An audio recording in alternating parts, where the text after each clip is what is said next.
I'm Tom Rioch, promoting successful business experts, connecting people throughout the world from my podcast studio in Brazil.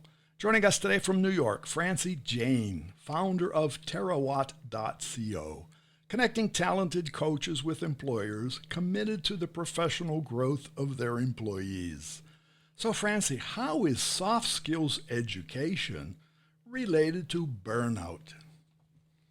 Yeah, it's a great question. It's a little counterintuitive, but burnout and turnover are related. And it turns out that offering professional development in various different ways and in an opt-in format to employees reduces burnout and turnover. There's so many different reasons, but one of the first ones is that most people nowadays, like millennials and Gen Z, expect professional development on the job. Mm-hmm.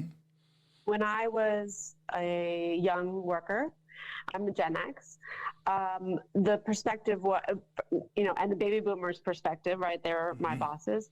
Their perspective was, I will never pay for your professional development because that just makes you more valuable, and therefore you just leave. Right. Somebody's going to take you away, right? Right. There's like this very scarcity mindset kind of, right? Like it's not a linear, right? Like if I pay for your professional development, that doesn't benefit me, it will benefit you or somebody else. Right. It turns out it's 180 degrees different from that. Right.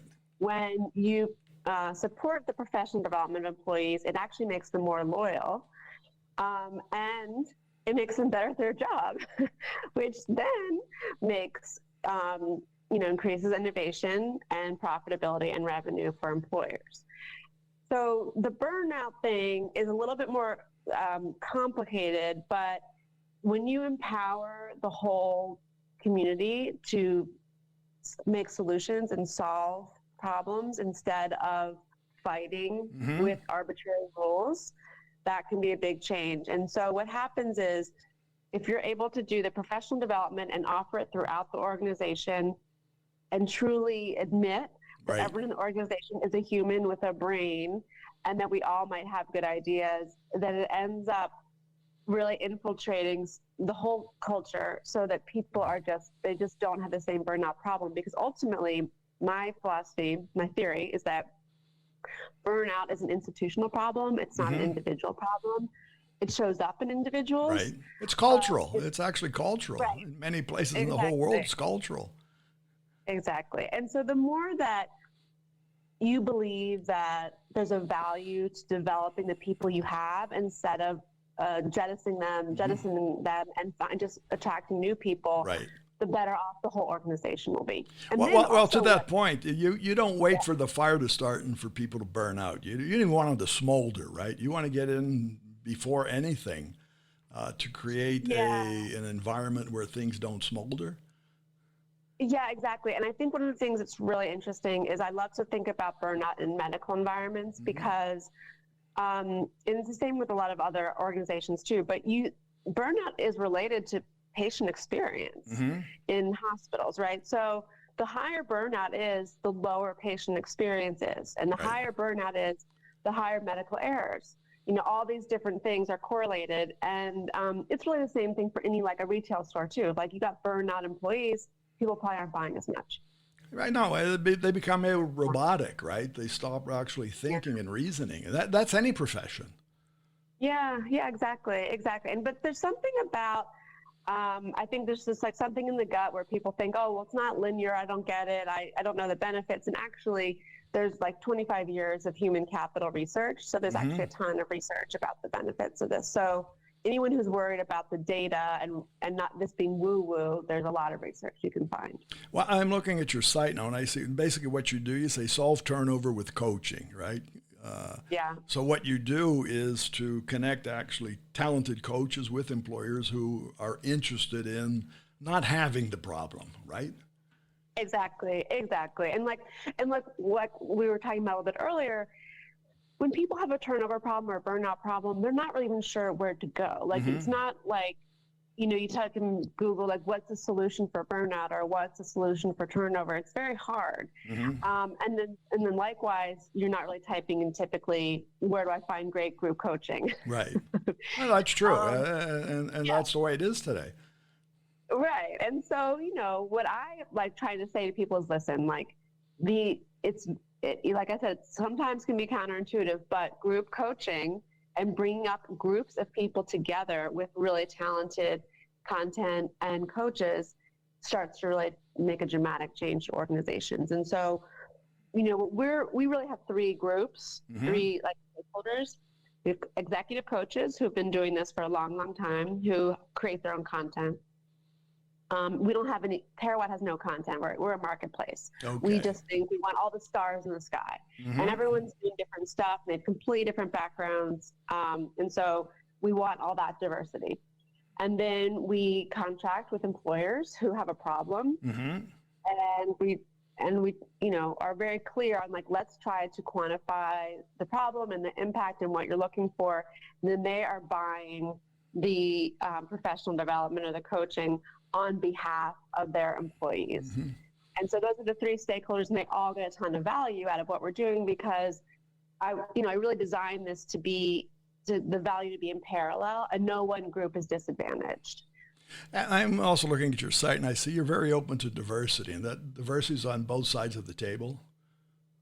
Yeah, well, I mean, for me, the reason I like diversity is because I don't want to ever get caught in a bubble of speaking to people who all think the same way. Right.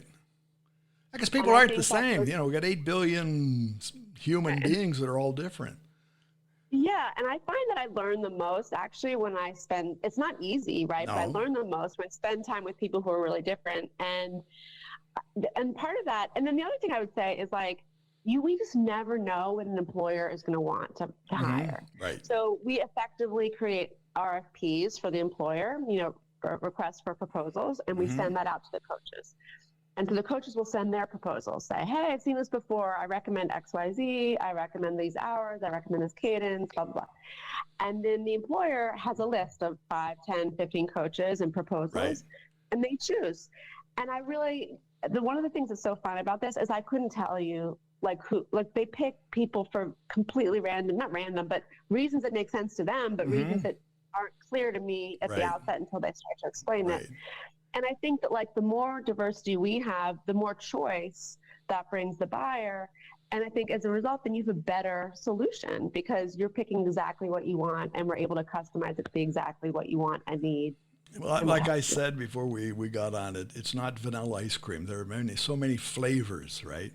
And we have to adjust the flavors. It may not be the flavor that's our choice, but it's there for a reason. Yeah, and then to add on to that, a really good something that's happened a few times, what I always still tickled by here, is, like, the buyer, by the way, may have a different idea of what the problem is than the user. No, normally it is. Yeah, and so what we often say is, like, before we even, like, do the request for proposal, like, let's do a survey of your employees and just make sure we're all on the same page, because that happened one time with a client where the buyer was like, I'm really concerned about burnout. Can we see how coaching could help? And then we did a survey, and burnout wasn't really popping. I mean, we weren't asking people, are you burned out? We were asking things like burnout adjacent problems. But what was popping is communication. Like, everyone was really interested in learning about better communication. Right. And, like, certainly those are related, but, like, why not just address the problem that's on people's minds? So we did, like, a 5-hour training for them on communication, and we also did a self-assessment, where you kind of learn about how you think about the world and what's important to you in making a decision, and it was awesome, and I think it really helped people. And again, like, that definitely will contribute to the cessation of burnout, because you're better able to, like, communicate with humans and work on tough conversations, or just reflect on, like, your exchanges with humans. Right. And today it's still all about humans, right?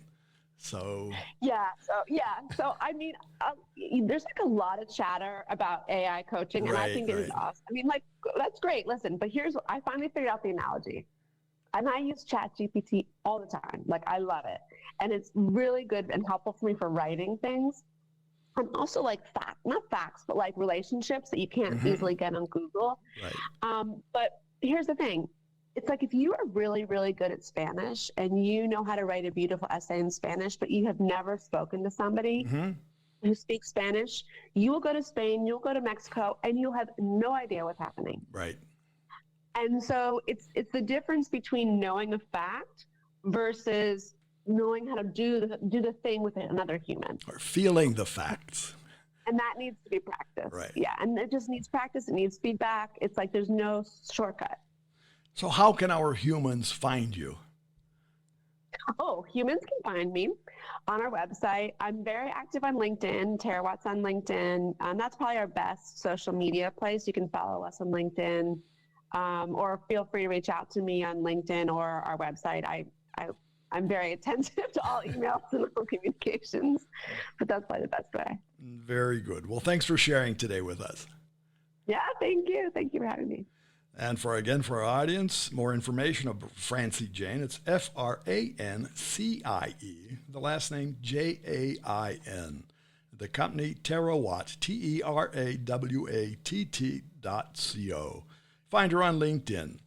Cafe Networking is brought to us by Focus MI Market Intelligence, an agricultural market research specialist in Brazil. More information at their site, focusmi.com. Talk to Tom, talk to the world. Thanks for listening. Till the next time here at Cafe and Networking Podcast.